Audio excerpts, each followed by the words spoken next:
बच्चों, online class में आपका स्वागत है।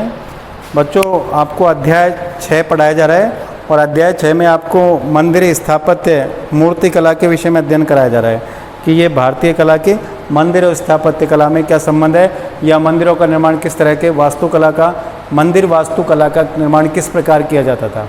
उनमें जो पहाड़ी क्षेत्र की वास्तुकला है उसके विषय में आज अध्ययन करेंगे, जिसमें भाई पहाड़ी क्षेत्रों में जो मंदिर बनाए गए या गुफाएं बनाई गई उनकी वास्तुकला किस प्रकार की रही थी। है जैसे अपन ने पढ़ा था कि क्या नाम से द्रविड़ शैली है, और द्रविड़ शैली के बाद में जैसे नागर शैली है, इस तरह की शैलियों के बारे में अपन पढ़ रहे हैं कि मंदिरों को बनाते वक्त किस प्रकार सबसे पहले क्या बनाया जाता था। चबूतरा मूल परिवेशनी बनाई जाती थी, प्रवेश द्वार बनाए जाते थे, चारों तरफ की परिक्रमा पद यानी कि प्रदक्षिणा पथ बनाया जाता था, रंग मंडप बनाया जाता था, फिर वेदिक का उसके बाद कहते हैं गर्भगृह बनाया जाता था। इस तरह के अपन पहाड़ी क्षेत्रों में वास्तुकला का अध्ययन कर रहे हैं।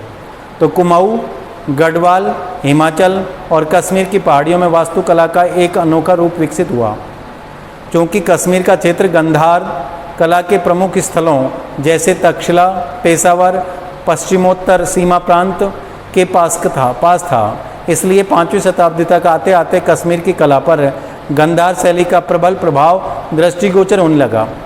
दूसरी ओर उसमें गुप्तकालीन और गुप्तोत्तरकालीन परंपराएं भी जुड़ने लगी, जो सारनाथ और मथुरा से, यानी मैंने आपको बताया था कि कुषाण काल और शुंग काल और गंधार शैली, उनमें आपको मथुरा, सारनाथ आदि केंद्रों के विषय में बताया था। तो सारनाथ और मथुरा से कुछ इस तरह के स्थापत्य कला के नमूने प्राप्त हुए हैं जो गुप्तोत्तरकालीन परंपराएं में जुड़ने लगी थी। यहाँ तक कि गुजरात और बंगाल के केंद्रों से भी वहाँ तक पहुँची ब्राह्मण, पंडित और बौद्ध भिक्षुक कश्मीर, गढ़वाल, कुमाऊं और मैदानी क्षेत्र के धार्मिक केंद्रों जैसे कि बनास, नालंदा और दक्षिण में कांचीपुरम तक के केंद्रों के बीच अक्सर यात्रा करते रहते थे।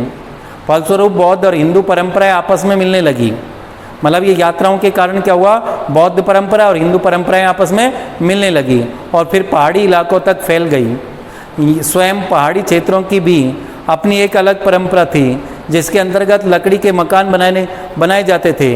मतलब ऐसे क्षेत्रों पर कैसे किसके मकान बनाए जाते थे, लकड़ी के मकान बनाए जाते थे, जिनकी छतें ढलवा होती थी। क्यों? क्योंकि वर्षा या बर्फ़ जमने पर वो ढलवा छत गिर नहीं सके और नीचे पानी बह जाए, इस तरह की छतें थीं।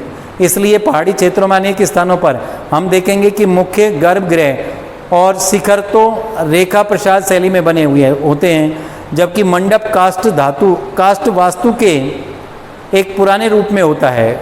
कभी कभी मंदिर स्वयं पगोड़ा स्तूप की सूरत ले लेता है। पगोड़ा मंदिर, ये द्रविड़ शैली में बनाए गए मंदिरों को पगोड़ा मंदिरों के नाम से जाना जाता था। कश्मीर का कारकोटा काल वास्तुकला की दृष्टि से अत्यधिक उल्लेखनीय है। उन्होंने बहुत से मंदिर बनाए, जिनमें से पंड्रे थान में निर्मित मंदिर सबसे अधिक महत्वपूर्ण है। ये मंदिर 8वीं और 9वीं शताब्दी में बनाए गए थे। देवालय के पास जलाशय होने की परंपरा का पालन करते हुए बनाए गए हैं। मतलब मैं आपको बता दूं, ये शायद परंपरा रही है कि एक देवालय के पास जलाशय होना। जलाशय से तात्पर्य है कि एक तालाब होना या बावड़ी होना, क्योंकि ये शायद इसलिए हुआ करते थे कि उस समय मनुष्य का विचार था कि जब मंदिर में प्रवेश करे आदमी तो शारीरिक दृष्टि से पवित्र होकर मंदिर में प्रवेश करे। इसलिए मंदिरों का जो कल्पना की गई या बनाए गए वो जलाशयों के पास बनाए गए थे।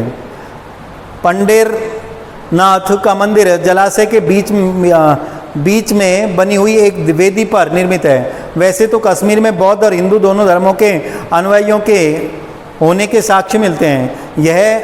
यह मंदिर एक हिंदू देव स्थान है और संभवतः शिव को समर्पित है। इस मंदिर की वास्तुकला को बार बार बताया जा रहा है। वास्तुकला है भवन निर्माण की कला। ये वास्तुकला अपने यहाँ आज भी चलती है कि वास्तुकला के आधार पर ही भवनों का निर्माण होता है। अगर वास्तुकला के आधार पर भवनों का निर्माण नहीं होता तो अपनी हिंदू संस्कृति में बताया जाता है कि वो उसमें वास्तु दोष हो जाता है मकान में या भवन में, और वास्तु दोष होने पर या तो वहाँ आदमी अधिक दिन तक नहीं रह सकता, या फिर और भी किसी तरह का कलह होना, या उसको अधिक दिनों तक नहीं रुकना, इस तरह की कुछ परंपराएं या रीति नीतियां रहे हैं, उसी आधार पर वास्तु शास्त्र के आधार पर या वास्तुकला के आधार पर ही इन मंदिर और मंदिरों का निर्माण किया गया था। कश्मीर की वर्षों पुरानी परंपरा के अनुरूप हैं, जिसके अंतर्गत लकड़ी की इमारतें बनाई जाती थी।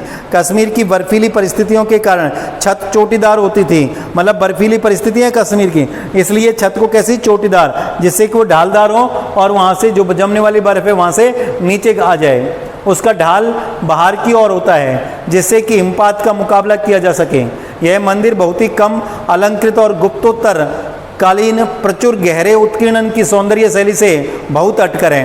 मतलब गुप्तोत्तर गुप्त काल की जो प्रचुर और गहरे उत्कीर्णन किया गया, उत्कीर्णन का मतलब होता है खुदाई की गई है, उन सौंदर्य शैली से बहुत हटकर है। हाथियों की कतार का बना आधार तल और द्वार पर बने अलंकरण ही इस शैली की सजावट है। शामला जी में मिली प्रतिमाओं की तरह चंबा में मिली प्रतिमाओं में भी स्थानीय परंपराओं का गुप्तोत्तर शैली के साथ संगम दिखाई देता है।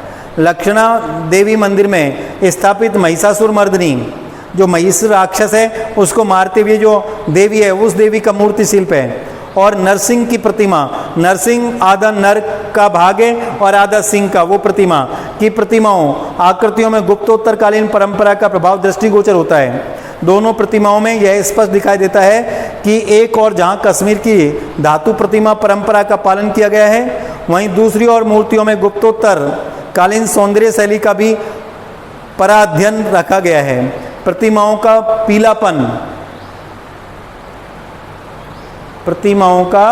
पीलापन संभवतः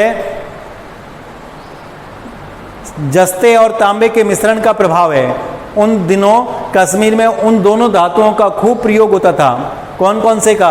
पीलापन जस्ते और तांबे का। इस मंदिर में एक शिलालेख है जिसमें यह कहा गया है कि यह मंदिर राजा मेरुवर्मन के शासनकाल में 7वीं शताब्दी में बनवाया गया था।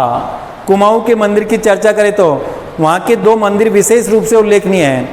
इनमें से एक अल्मोड़ा के पास जगेश्वर में और दूसरा पिथौरागढ़ के पास चंपावत में है। ये दोनों मंदिर इस क्षेत्र में नागर वास्तुशैली के उत्कृष्ट उदाहरण माने जाते हैं।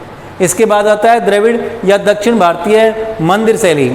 अब इसमें भी किस तरह का, जैसे मंदिरों को किस प्रकार की कौन सी शैली में बनाया गया, वो द्रविड़ शैली में बनाया गया है, नागर शैली में बनाया गया, इस तरह के अपन इसको पढ़ेंगे। तो आज इतना ही। अगले वीडियो में द्रविड़ या दक्षिण भारतीय मंदिर शैली को पढ़ेंगे। धन्यवाद।